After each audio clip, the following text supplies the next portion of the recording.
नमस्कार, बहुत बहुत स्वागत है आपका सवाल इंडिया का में। मेरा नाम है अंकित त्यागी। इस वक्त आप एनडीटीवी इंडिया के साथ हैं। कल के बेहद चौंकाने वाले नतीजे, मतलब जैसी शायद उम्मीद थी, कम से कम बीजेपी को, एनडीए को, वैसे नतीजे तो नहीं आए, लेकिन फिर भी ऐतिहासिक नतीजे जिसमें भारतीय जनता पार्टी एनडीए के साथ प्रधानमंत्री नरेंद्र मोदी तीसरी बार प्रधानमंत्री पद की शपथ लेने की तैयारी कर रहे हैं। बहुमत मिलने के बाद अब एनडीए की सरकार बनने की जो तैयारियां हैं वो शुरू हो रही हैं। एक के बाद एक बैठकों का दौर जारी है। आज बिल्कुल अभी 4:04 हुए हैं।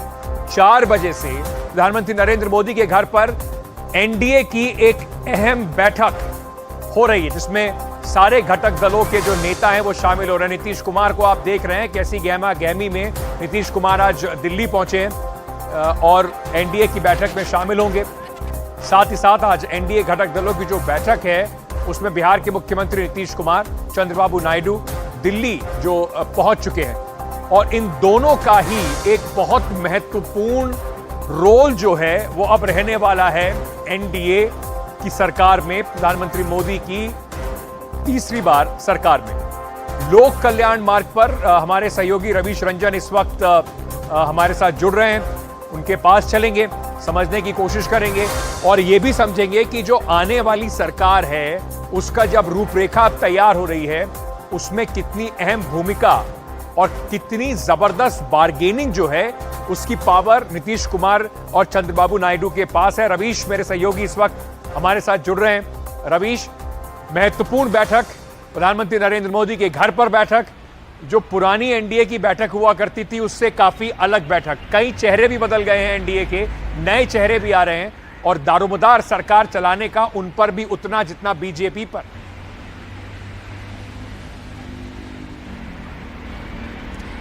जी बिल्कुल अंकित, और अपने दर्शकों को बता दें कि लोक कल्याण मार्ग ये दोनों ही नेता जो है वो पहुंच चुके हैं और कुछ देर के बाद में जो एनडीए के घटक दलों की बैठक है वो शुरू होगी। लेकिन ये जो बैठक है ये दूसरी बैठकों से बहुत ही मुख्तलिफ बैठक होगी, क्योंकि 10 साल में ये पहली बार है जब बीजेपी को इन घटक दलों की ज़्यादा ज़रूरत है, क्योंकि अगर ये नहीं रहेंगे, सत्ता की चाबी है इनके पास में, और यही वजह है कि ये जब दोनों नेता पहुंचे हैं तो इनकी बॉडी लैंग्वेज बिल्कुल अलग सी है और इनके चेहरे पर आत्मविश्वास अलग से है। दूसरी बात यह है कि इन दोनों ही नेताओं के पास अपनी अपनी विश लिस्ट है, क्योंकि अब इनको लग रहा है, चूंकि सारे दोनों ही नेता जो है अनुभवी नेता हैं, इनको सालों पुराना अनुभव है, सत्ता के अंदर रहते हुए सत्ता के बाहर रहने का भी अनुभव है, तो ये दोनों ही नेता अपनी अपनी विश लिस्ट लेकर पहुंचे हैं। साथ में बीजेपी के कल जो प्रधानमंत्री हैं नरेंद्र मोदी, उन्होंने साफ तौर पर अपने कार्यकर्ताओं को कल संबोधित करते हुए एक बात बहुत महत्वपूर्ण कही थी। उन्होंने ये कहा था कि ये तीसरा कार्यकाल भी सख्त फैसलों की वजह से जाना जाएगा। अब सख्त फैसले अंकित कौन से होंगे? समान नागरिकता कानून, दूसरा वन नेशन वन इलेक्शन, जिसका वादा, जिसका मोदी की गारंटी की बात कही गई थी। ये दो ऐसे सख्त फैसले हैं। इन पर आखिर सहयोगी दलों का क्या रुख होता है, इस पर भी कहीं ना कहीं आज इस बैठक में चर्चा होगी।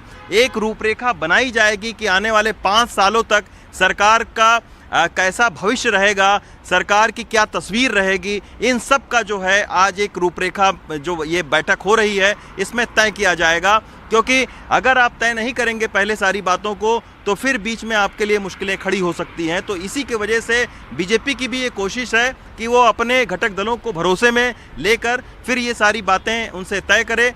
जो लोग पहुंचे हैं उनके साथ में नीतीश कुमार की बात करें तो अभी उनके एक मंत्री का बयान आया है, उन्होंने संकेत ही संकेत में कहा है कि भाई बिहार को आप जो है वो स्पेशल स्टेटस यानी विशेष राज्य का दर्जा दीजिए या आप बड़ा आर्थिक पैकेज दीजिए, जिसकी डिमांड पिछले कई सालों से नीतीश कुमार करते आए हैं। लेकिन बीजेपी चूंकि अब तक मजबूत रही है तो उस डिमांड पर बहुत ज़्यादा कान नहीं रखा गया बीजेपी की तरफ से। इस तरीके की शिकायत जेडीयू की रही है। अब देखना होगा कि इस बदलती तस्वीर में किस तरीके से बार्गेनिंग करेंगे नीतीश कुमार। टीडीपी की एक कोशिश है कि स्पीकर पद लिया जाए ताकि तोड़फोड़ की गुंजाइश कम से कम रहे उनके दल में। तो ये सारी मांग लेकर यहाँ पहुँचे हैं। अभी 1-2 घंटे में अंकित साफ हो जाएगा कि आखिर क्या बातचीत हुई है, क्या डिमांड रखी गई है और सरकार का चेहरा किस तरीके का होगा। ये हमारे साथ रवीश, कुल मिलाकर अगर ये देखें जैसे रवीश कह रहे थे, अब ये उस तरह की 10 साल पुरानी जो जिस तरह की 10 साल की प्रधानमंत्री नरेंद्र मोदी की और सिर्फ ये सरकार चलाने की नहीं, प्रधानमंत्री के तौर पर जब वो भारतीय जनता पार्टी गुजरात के मुख्यमंत्री भी थे, उन्हें हमेशा भारतीय जनता पार्टी की प्रचंड बहुमत वाली सरकारों को चलाने की आदत है। तो उनके लिए भी एक ये नया अनुभव होगा कि इस तरह की कोलिशन सरकार जो है उसको अब वो किस तरीके से उसमें समीकरण बैठाते हैं। यूसीसी की बात हो रही है अभी हाल फिलहाल में। रवीश, अगर मैं दोबारा आपसे अगर ये बात समझना चाहूं तो जैसे आप बता रहे थे जो बड़े मुद्दे हैं कहीं ना कहीं घटक दलों के लिए ये थोड़ी परेशानी वाली बातें हो सकती हैं, क्योंकि चंद्रबाबू नायडू आंध्र प्रदेश में खुलकर कह चुके हैं 4% आरक्षण देंगे मुसलमानों को। उसके साथ साथ कई बार ये बात हुई है कि अभी केसी त्यागी कह रहे हैं कि देखिए जातिगत जनगणना कराइए, पूरे देश के अंदर कराइए, उसकी मांग भी एक बार फिर से उठ रही है। तो ये जो कई सारे मुद्दे हैं इस पर समन्वय बनाना आसान काम नहीं होगा। बिल्कुल आसान काम नहीं होगा अंकित। यही वजह है कि हालांकि बीजेपी इस कोशिश में है कि जल्दी से सरकार का गठन हो, क्योंकि तमाम सारी अटकलें सियासी गलियारों में इस वक्त लगाई जा रही हैं। नीतीश कुमार के सियासी जो है वो अभी तक सियासी कामों को देखते हुए तमाम सारी विपक्षी पार्टी भी सारे सवाल उठा रही हैं, लेकिन ये मुश्किल ज़रूर होगी और इन्हीं मुश्किलों का हल जो है वो आज इस बैठक में निकाला जाएगा। हालांकि बीजेपी के कई नेताओं से मेरी बात हो रही थी आज दोपहर को, उनका ये कहना था कि ये पहले से अंडरस्टैंडिंग बनी हुई है, क्योंकि ये जो घटक दल हैं ये कोई अभी नहीं आए हैं, ये बहुत पहले से हमारे साथ में हैं, बीजेपी के साथ में हैं। तो बीजेपी इनको अच्छी तरीके से जानती है और ये बीजेपी को अच्छी तरीके से जानते हैं, तो ऐसी कोई मुश्किल नहीं होनी चाहिए सरकार के गठन में। लेकिन हाँ, चर्चा जरूर होगी, फैसला लेना उतना आसान नहीं है। अब वो नारा शायद जो है कि जिस तरीके से एक सख्त नारा दिया जाता था कि सही वक्त यही वक्त है, तो इस तरीके से अब एक फैसला लेने का जो कहीं ना कहीं भूमिका है उसमें ये घटक दल भी सक्रिय तौर पर शामिल रहेंगे। तो नरेंद्र मोदी किस तरीके से सरकार को आगे बढ़ाते हैं, क्योंकि आपने खुद बताया, जिक्र किया कि अनुभव नहीं है। अब ये भी एक कड़ी अग्नि परीक्षा है नरेंद्र मोदी के लिए कि कैसे वो घटक दलों को अपने साथ में रखते हुए महत्वपूर्ण फैसले और कड़े फैसले कर पाते हैं। ठीक है रवीश, बहुत बहुत शुक्रिया हमारे साथ जुड़ने के लिए। विकास भदौरिया हमारे सहयोगी भी इस वक्त हमारे साथ जुड़ रहे हैं फोन लाइन पर। विकास, आपसे भी समझना चाहेंगे, क्या उम्मीद लगाए बैठे हैं, क्या आज ही जिस हार्ड बार्गेन की बात हो रही है, चंद्रबाबू नायडू को जाना जाता है कि वो बहुत कुटिल समझौते करने वाले एक नेता के तौर पर देखे जाते हैं, उनकी बड़ी वापसी आंध्र प्रदेश में, केंद्र की राजनीति में भी, तो क्या उम्मीद लगा रहे हैं आप? ये देखिए, अब जो सोर्सेस कह रहे हैं टीडीपी के, उसमें ऐसा लग रहा है कि टीडीपी जो है वो एक लोकसभा अध्यक्ष और उसके अतिरिक्त हर 3 सांसदों पे एक मंत्री पद चाहती है। सूरत में उसको एक लोकसभा अध्यक्ष और 5 से 6 मंत्री पद मिल सकते हैं।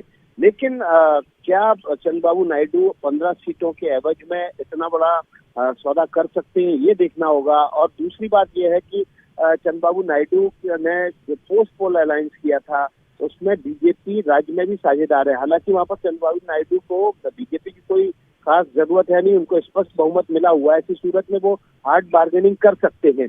लेकिन प्रधानमंत्री नरेंद्र मोदी भी हार्ड बार्गेनर माने जाते हैं और इस बात को खुद अमेरिकी राष्ट्रपति डोनाल्ड ट्रंप ने भी कहा था, आपको याद होगा। और दुनिया के कई देशों के जो राष्ट्र प्रमुख हैं वो इस बात को अच्छे से व्यक्त कर चुके हैं कई बार। लेकिन क्या राष्ट्रीय राजनीति में उनका ये पहला अनुभव होगा जब उनकी पूर्ण बहुमत की सरकार नहीं है, उनकी पार्टी की पूर्ण बहुमत की सरकार नहीं है। ऐसी सूरत में देखना होगा कि वो किस तरह से जो तमाम एलाइज हैं उसको डील करते हैं और कैसे उनके हार्ड बार्गेनिंग को अपने बार्गेनिंग के साथ मैच करा लेते हैं, ये देखना होगा। लेकिन देखिए, पत्ते खुल चुके हैं और इस वक्त एक और बड़ी खबर मैं आपको देने जा रहा हूँ। अब से कुछ देर पहले महाराष्ट्र के मुख्यमंत्री एकनाथ शिंदे पहुंचे हैं प्रधानमंत्री आवास पर, और शिंदे गुट की तरफ से भी 2 मंत्री पद की मांग रखी जाएगी अंदर भीतर, ये हमें बताया गया है। अब से कुछ देर पहले टीडीपी प्रमुख चंद्रबाबू नायडू के साथ एकनाथ शिंदे के बेटे श्रीकांत शिंदे, जो कि कल्याण से सांसद चुने गए हैं, वो भी उनकी भी मुलाकात हुई थी। तो एलाइज जो है एनडीए के तमाम, वो एक दूसरे से मिलजुल रहे हैं ताकि ये समझ सके कि आखिर जब एनडीए की बैठक होगी तो उनके सामने क्या डील रखी जाएगी या उनका एलाइज पार्टनर क्या डील रख रहा है। तो अभी की जो खबर है वो ये है कि महाराष्ट्र के मुख्यमंत्री एकनाथ शिंदे, जिनके 7 सांसद इस लोकसभा चुनाव में जीत के आए हैं, यानी कि शिवसेना शिंदे गुट के, उनकी तरफ से 2 मंत्री पद की मांग की जा रही है। 2 मंत्री पद में एक कैबिनेट और एक एमओएस।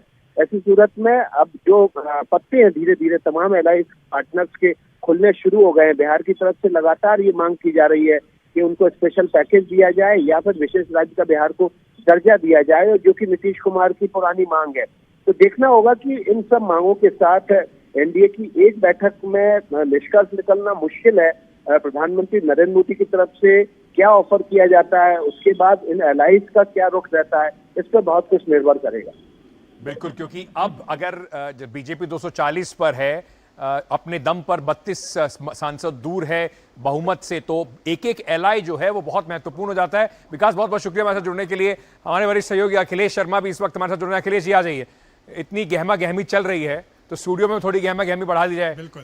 तो मुझे बताइए कि ये जो हम लोग ये लगातार चर्चा कर रहे हैं, प्रधानमंत्री नरेंद्र मोदी के लिए भी ये एक पहला अनुभव है।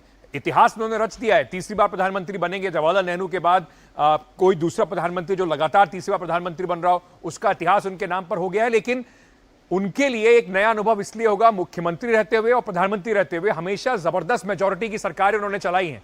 ये पहली बार होगा जब वो एलाइज पे डिपेंडेंट है। देखिए, ये बात सही है कि सरकार में हमेशा उन्हें स्पष्ट बहुमत मिलता है, वो चाहे गुजरात में बतौर मुख्यमंत्री हो, चाहे केंद्र में प्रधानमंत्री के तौर पर हो। लेकिन जब वो संगठन में थे, जब वो संगठन महासचिव रहे हैं, राज्यों में भी उनकी जिम्मेदारियां रही हैं, तब उनके पास अनुभव रहा है अन्य पार्टियों से, सहयोगी दलों से इस तरह चर्चा करने का, सरकारें चलाने का, समझौते करने का। आप जानते हैं कि जब इस तरह के समझौते होते तो मिलकर चुनाव लड़ना, वो चाहे हरियाणा में हो, चाहे जम्मू कश्मीर में हो, तो इस तरह की उन्होंने कवायद पहले की हुई है। तो ऐसा नहीं कि वो बिल्कुल अनुभवहीन है कि सहयोगी दलों से किस तरह से बातचीत करना है। और आप ये भी देखिए कि 2014 से 2019 भी आया, बीजेपी ने एनडीए के जरिए ही चुनाव लड़ा है। कई राज्यों में गठबंधन किया है, वो चाहे बिहार में नीतीश कुमार हो, चाहे महाराष्ट्र में शिवसेना हो। तो इस तरह से जो टफ बार्गेन करने वाले सहयोगी हैं, उनसे किस तरह से डील करना है, इसका उन्हें अनुभव है। लेकिन हाँ, इस बार थोड़ी स्थिति अलग है, क्योंकि सीटें जो बीजेपी की वो 240 हैं। आपने कहा कि 32 सीटें कम हैं, तो वो ज़रूर एक अड़चन पैदा करेगा, क्योंकि चंद्रबाबू नायडू भी अनुभवी हैं, वो भी जानते हैं। यूएफ से लेकर के रामो वामो जो हम बोलते थे, तब की सरकारें बनवाने से लेकर देवेगौड़ा गुजराल, उस दौर से वो लगातार राजनीति करते आए हैं केंद्र की। तो उन्हें पता है कि केंद्र की जो पार्टियां हैं उन्हें किस तरह से झुकाया जा सकता है अपने इंटरेस्ट को पूरा करने के लिए। और आज की तारीख में चाहे चंद्रबाबू नायडू हो, चाहे नीतीश कुमार हो, दोनों का ही सबसे पहला इंटरेस्ट है अपने स्टेट में किस तरह से आगे बढ़ा जाए। दोनों ही स्पेशल स्टेटस की मांग कर रहे हैं, और ये जो सरकार है पिछले कार्यकाल में मना कर चुकी है कि कोई स्पेशल स्टेटस नहीं दिया जाएगा। तो ऐसे में अब क्या रास्ता निकलेगा, ये देखने की बात होगी। महत्वपूर्ण ये सारी बातें होती रहेंगी। और साथ ही साथ अखिलेश जी, ये जो स्पीकर को लेकर आने की बात है, कहा जा रहा है कि चंद्रबाबू नायडू का भी और नीतीश कुमार दोनों का इंटरेस्ट है लोकसभा स्पीकर की पोजीशन में। क्यों लोकसभा स्पीकर इतनी महत्वपूर्ण कुर्सी बन जाती है, और खास तौर पे जब आप घटक दलों पे अपने निर्भर करते हो, तो सबकी नजर जो है वो उस कुर्सी पर क्यों होती है, जरा थोड़ा दर्शकों को समझा दीजिए। देखिए, बीजेपी संसदीय दल की बैठक आप जानते हैं संसद सत्र के दौरान मंगलवार को, हर मंगलवार को होती है। वो बैठक कहाँ होती है? उस सभागार का नाम है जीएमसी बाल योगी ऑडिटोरियम। अब जीएमसी बाल योगी कौन थे? वो टीडीपी के नेता थे, और जब अटल बिहारी वाजपेयी प्रधानमंत्री थे तब टीडीपी और बीजेपी का जो समझौता था, उस समझौते के तहत बाल योगी जो है वो स्पीकर बनाए गए थे। तो चंद्रबाबू नायडू जानते हैं इस पद की अहमियत, एक बार वो अपना स्पीकर जीएमसी बाल योगी को बनवा चुके हैं। उन्हें पता है कि ये पद कितना महत्वपूर्ण है। और ज़्यादा महत्वपूर्ण क्यों हो जाता है? क्योंकि अभी आपने देखा होगा कि जिस तरह से लोक जनशक्ति पार्टी में टूट हुई थी और चिराग पासवान अलग थलग कर दिए गए थे, 6 सांसद जीत करके आए थे, चिराग पासवान को छोड़ के बाकी 5 अलग हो गए थे। और ओम बिरला जो कि लोकसभा के अध्यक्ष हैं, उनके पास वो गए तो स्पीकर ने उन्हें मान्यता दे दी। उसके बाद जब शिवसेना में टूट हुई तो ठीक वैसे ही जो दूसरा गुट था एकनाथ शिंदे वाला, उनके सांसदों को स्पीकर ने मान्यता दे दी। तो इसलिए जेडीयू हो चाहे टीडीपी हो, क्योंकि 16 सीटें इनके पास आई हैं, 12 सीटें उनके पास आई है, उन्हें लगता है कि आज नहीं तो कल अगर बीजेपी इस तरह का कोई ऑपरेशन लोटस चलाती है तो कम से कम स्पीकर हमारा हो, ताकि हमारी जो पार्टी है वो प्रोटेक्टेड रहे। लेकिन ये बहुत दूर की कौड़ी है। अभी जो वाजपेयी से हमने तुलना की तब स्थिति अलग थी, आज स्थिति अलग है। तब चंद्रबाबू नायडू 35 से भी ज़्यादा सीटें लेके आए थे, तब वो अनडिवाइडेड आंध्र प्रदेश था। तब अटल बिहारी वाजपेयी के पास भी 182 सीटें थी। आज यहाँ पर नरेंद्र मोदी हैं, 240 सीटें बीजेपी की अपनी हैं, और चंद्रबाबू नायडू के पास 16 सीटें हैं। तो ये अंतर बहुत बड़ा है। तो इसलिए शायद इस बार्गेन पर बीजेपी ज़्यादा ना झुके, क्योंकि बीजेपी भी इस पद की अहमियत जानती है, और इसीलिए हमें लगता है कि ये पद बीजेपी अपने पास ही रखेगी।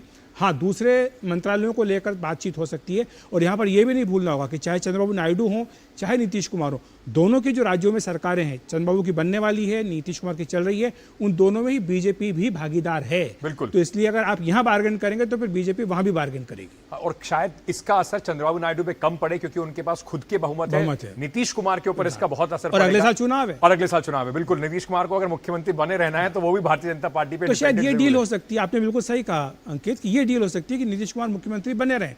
और शायद ये भी एक बात आ रही है कि वो चाहते हैं कि चुनाव इस बार जल्दी हो जाए। अगले साल जो बिहार का होने वाला है वो इस साल महाराष्ट्र हरियाणा के साथ ही हो जाए, तो शायद ये एक फार्मूला निकल सकता है। लेकिन अभी ये सब कयास ही लग रहे हैं। बहुत सारी चीजें हैं। जिस तरह के कल रिजल्ट आए हैं, चौंकाने वाले इसलिए भी थे, जैसे मैंने कहा, इतिहास बनाने वाले रिजल्ट जरूर है, लेकिन उसके साथ साथ कई लोगों की उम्मीदों की पूर्ति नहीं हुई है और कुछ लोगों को इसमें आपदा में, जैसे कहते हैं, अवसर दिखाई पड़ रहा है। अखिलेश जी, बहुत बहुत शुक्रिया हमारे साथ जुड़ने के लिए। जैसे एनडीए की मीटिंग पर हम इतनी लंबी चर्चा कर रहे थे, आपको बता रहे थे, क्योंकि बड़ी गहमा गहमी वहां पर भी है। दूसरा खेमा जो है इंडिया ब्लॉक का, उसमें भी इन रिजल्ट्स के बाद, इन आंकड़ों के बाद, 232 का उनका आंकड़ा जरूर आया है, उसमें भी एक नई ऊर्जा उन्हें भी दिखाई पड़ रही है। एक बड़ी ऑपोजिशन की भूमिका उन्हें भी दिखाई पड़ रही है। रिकॉर्ड तीसरी बार एनडीए की सरकार जरूर हो रही है, लेकिन अपने प्रदर्शन से इंडिया ब्लॉक काफी खुश नजर आ रहा है। 232 सीटों पर जीत हासिल करने के बाद गठबंधन को भी सरकार बनाने की उम्मीद है, या कम से कम सरकार पर लगाम कसने की उम्मीद लगाए जरूर बैठे हैं। इन्हीं संभावनाओं पर चर्चा करने के लिए दिल्ली में आज शाम इंडिया ब्लॉक की बैठक जो है वो होने वाली है। महत्वपूर्ण बैठक है। सूत्रों के अनुसार आज होने वाली इंडिया गठबंधन की बैठक में संयोजक का नाम तय हो सकता है और लोकसभा चुनाव से पहले भी इंडिया की जो बैठक में संयोजक बनने की कोशिशें जो थी, नीतीश कुमार के बारे में कहा जा रहा था वो बनना चाहते थे, उस पर आम सहमति नहीं बन पाई थी और वो चले गए थे इंडिया ब्लॉक से बाहर। तो क्या वहां पर हलचल है? कौन कौन आ रहा है, कौन नहीं आ रहा है? सीधे चलते हैं। हमारे सहयोगी राजीव रंजन इस वक्त हमारे साथ जुड़ रहे हैं। राजीव जी, इंडिया ब्लॉक की बैठक भी महत्वपूर्ण होगी। क्या अभी भी उन्हें उम्मीद है कि कुछ चंद्रबाबू नायडू को, नीतीश कुमार को मिला जुला कर सरकार बनाने की कोशिशें हैं, या उन्होंने मान लिया है कि बड़े विपक्ष के तौर पर पार्लियामेंट में बैठेंगे?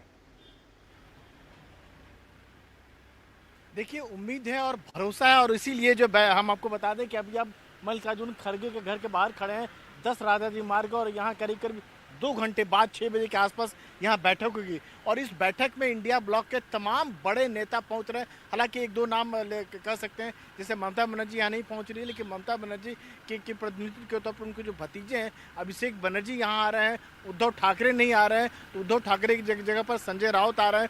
बताया जा रहा है कि उनका स्वास्थ्य उतना बेहतर नहीं है। इंडिया गठबंधन के जो संकेत जो मिले, उससे आप इस बात से अंदाज लगाइए, जब कल यही सवाल जो है मल्लिकार्जुन खड़गे से पूछा गया, उन्होंने कहा कि हम अगर ये सारी बात आपके सामने रणनीति का खुलासा कर देंगे तो मोदी जी इस बात से होशियार हो जाएंगे, और हमारे जो नए पार्टनर हैं हम उसको लेकर कैसे अभी बात कर सकते हैं। तो इंडिया गठबंधन जो कुछ भी कल कहने से बचे, और आज जो 6 बजे बैठक होगी, इसमें मोटे तौर पर रणनीति का खुलासा हो जाएगा। और खासतौर से कांग्रेस का ये कहना है, क्योंकि हमने जो चुनाव जो लड़ा है वो सहयोगियों के साथ मिलकर लड़ा है और सबको हमने सम्मान दिया है, यानी जहां जरूरत पड़ी वहां कांग्रेस पीछे हटी है, सहयोगियों को सम्मान दिया। और क्लियर कट एजेंडा है कि अगर नीतीश कुमार जो हैं या फिर चंद्रबाबू नायडू हमारे साथ आते हैं तो उनकी जो मूल भावना है हम उसका ख्याल रखेंगे, और उनको जो ज़रूरतें हैं, कहा तो ये भी जा रहा है कि अनौपचारिक चैनल से बाकायदा बातचीत हो रही है। नीतीश कुमार को डिप्टी प्राइम मिनिस्टर पद का ऑफर दिया गया है, ऐसा ही कुछ ऑफर जो है चंद्रबाबू नायडू को दिया गया है। और दोनों ये मत भूलिए कि दोनों बाकायदा इस बात की मांग करते रहे कि दोनों को राज्यों को, बिहार को भी और आंध्र प्रदेश को भी स्पेशल स्टेटस का दर्जा मिले, विशेष राज्य का दर्जा मिले।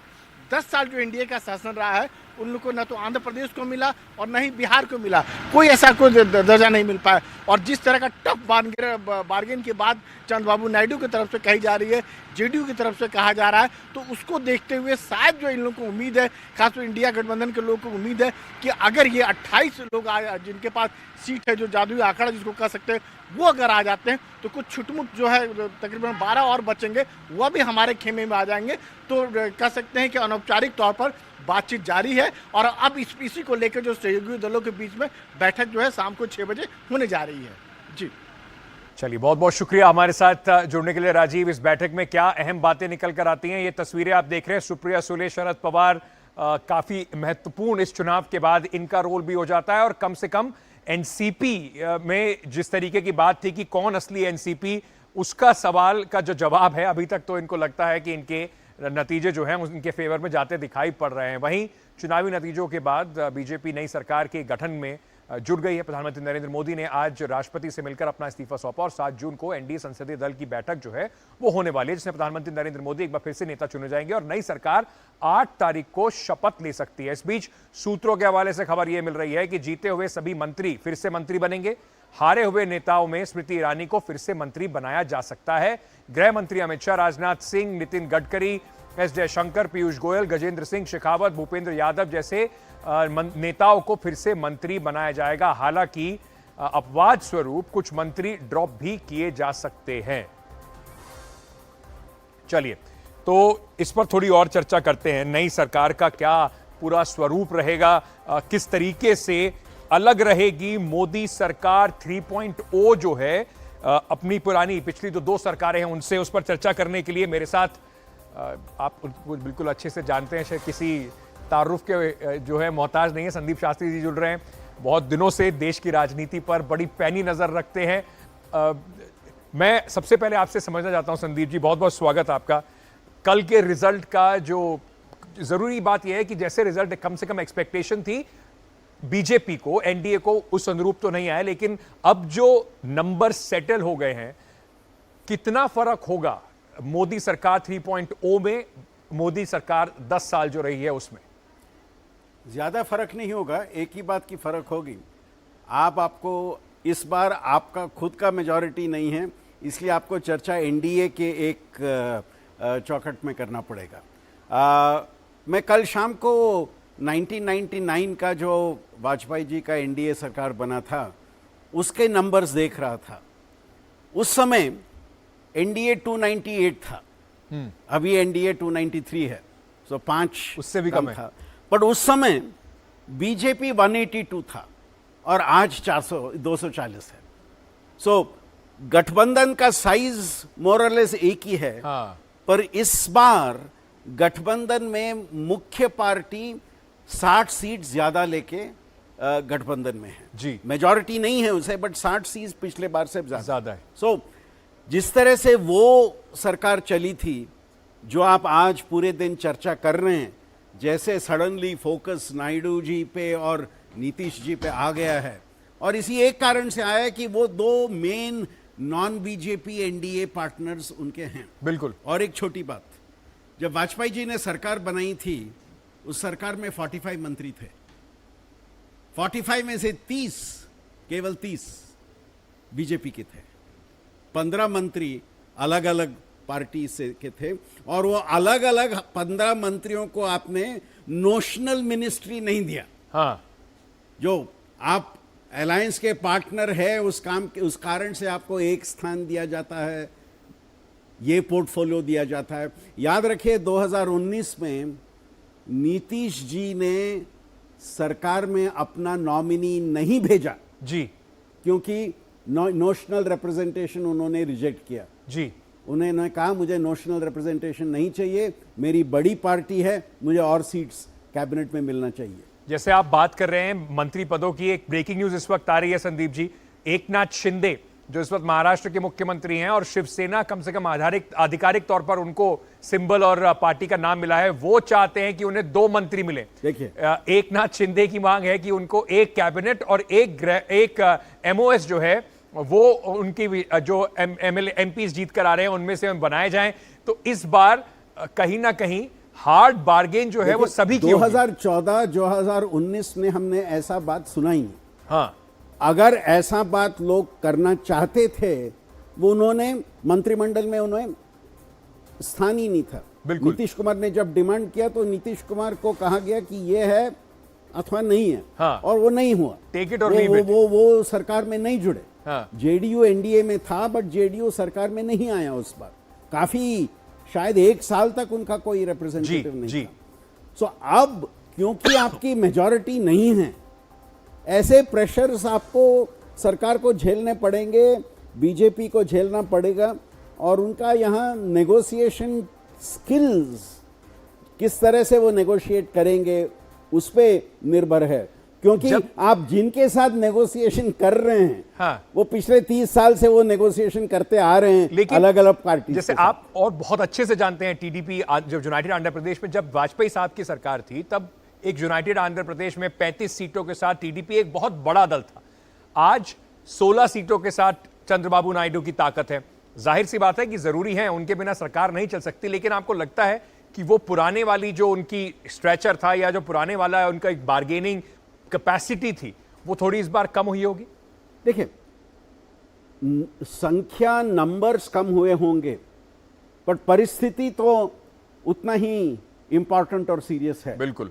तो जिस तरह उस समय इंपॉर्टेंट था, उसी तरह इस बार भी इंपॉर्टेंट है। और एक ध्यान में रखिए, चंद्रबाबू नायडू ने केंद्र सरकार में मंत्री के रूप में नहीं आए वो, हाँ। पर वो उस यूनाइटेड फ्रंट के कन्वीनर थे, हाँ। और इसके बाद एनडीए के कन्वीनर रह चुके हैं। वो वाजपेयी जी के टाइम में वो जॉर्ज फर्नांडिस और वो अलग अलग समयों पे नेशनल फ्रंट एनडीए के कन्वीनर रह चुके जी। हैं। एनडीए का कन्वीनरशिप नॉन बीजेपी पार्टी के एक लीडर को दिया गया था उस समय। हाँ। इस बार क्या वो एनडीए का लीडरशिप कन्वीनरशिप बीजेपी के साथ ही रहेगा और किसी के रहेगा, ये सब चर्चा के विषय होंगे आने वाले दिनों में। लगातार जो पिछले 10 सालों में एक चर्चा हमेशा होती रही कि वाजपेयी साहब वाली भारतीय जनता पार्टी कुछ और थी, प्रधानमंत्री नरेंद्र मोदी वाली जो बीजेपी है वो कुछ और है। क्या अब वाजपेयी साहब वाली जो बीजेपी थी उसी के नक्शे कदम पर चलना होगा इस नई बीजेपी को? अब ये आने वाले समय में बहुत महत्वपूर्ण हो जाएगा। एक छोटा सा ब्रेक लेके वापस आ रहे हैं, बने रहिए हमारे साथ।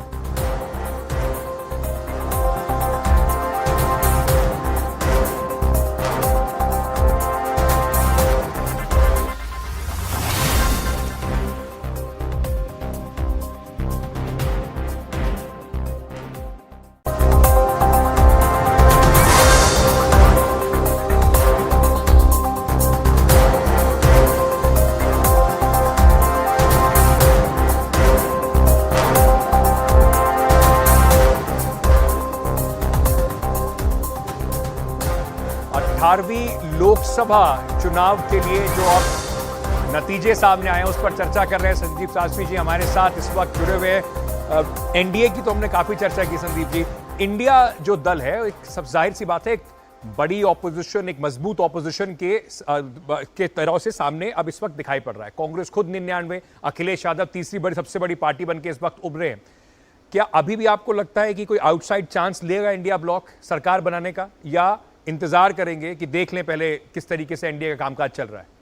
इमीडिएटली शायद मुश्किल है, क्योंकि अभी ऑलरेडी नायडू साहब ने और नीतीश जी ने कमिटमेंट दे दिया है ओपनली, और शायद और कोई स्टेप इस वक्त लेना थोड़ा मुश्किल होगा एंड पॉलिटिकली भी इनअप्रोप्रिएट होगा। सो जैसे आपने कहा, अलायंस, ऑपोजिशन अलायंस अपना समय के लिए वेट करेगा।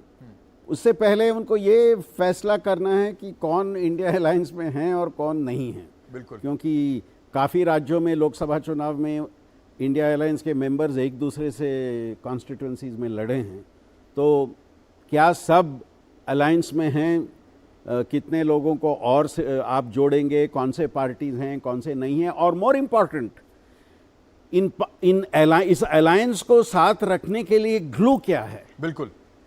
एनडीए अलायंस के लिए ग्लू अभी है, सरकार में है। हाँ। ऑपोजिशन अलायंस को साथ रखने के लिए केवल एंटी बीजेपीइज्म एक ग्लू क्या बन सकती है। हाँ।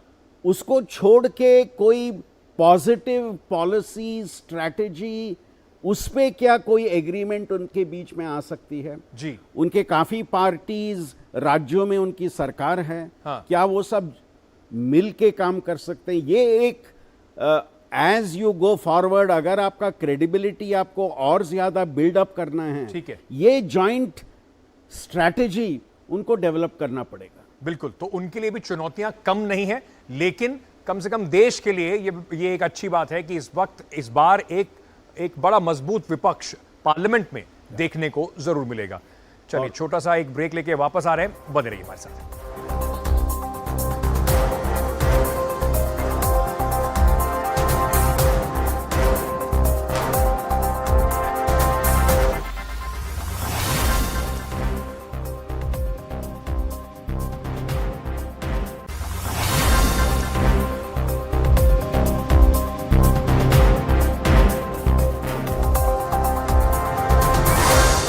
प्रधानमंत्री नरेंद्र मोदी तीसरी बार प्रधानमंत्री पद की शपथ लेने जा रहे हैं और उसको देखते हुए दुनिया के काफी सारे नेताओं ने प्रधानमंत्री नरेंद्र मोदी को शुभकामनाओं के संदेश भेजे हैं। इस जीत के बाद नेपाल, श्रीलंका, इटली सहित कई देशों के नेताओं ने यह संदेश भेजे हैं। तो सबसे पहले आपको बताएं कि जीत की हैट्रिक पर इटली की जो प्रधानमंत्री हैं जॉर्जिया मेलोनी, उन्होंने कहा है कि नई चुनावी जीत की आपको शुभकामनाएं। उन्होंने एक्स पर पोस्ट करते हुए कहा है, नरेंद्र मोदी जी को चुनावी जीत पर और अच्छे काम के लिए मेरी हार्दिक शुभकामनाएं। निश्चित ही हम इटली और भारत को एकजुट करने वाली दोस्ती को मजबूत करने और हमारे राष्ट्रों और हमारे लोगों की भलाई के लिए काम करने में जुटे रहेंगे। वहीं मोहम्मद मुइज़ू जो राष्ट्रपति हैं मालदीव्स के, उन्होंने भी प्रधानमंत्री को बधाई संदेश दिया। उन्होंने कहा प्रधानमंत्री नरेंद्र मोदी जी को बधाई और भाजपा के नेतृत्व वाले एनडीए को 2024 के भारतीय चुनाव में लगातार तीसरी बार सफलता मिली है। मैं हमारे दोनों देशों के लिए साझा समृद्धि और स्थिरता की कामना करता हूं।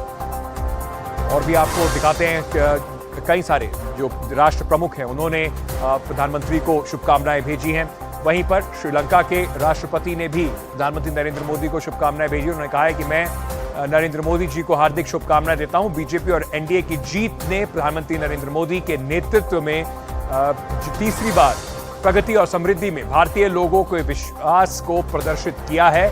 निकटतम पड़ोसी के रूप में श्रीलंका भारत के साथ साझेदारी को और मजबूत करने के लिए तत्पर है। चलिए एक छोटा सा ब्रेक लेकर वापस आते हैं। खबरों का सिलसिला जारी है, बने रहिए हमारे साथ।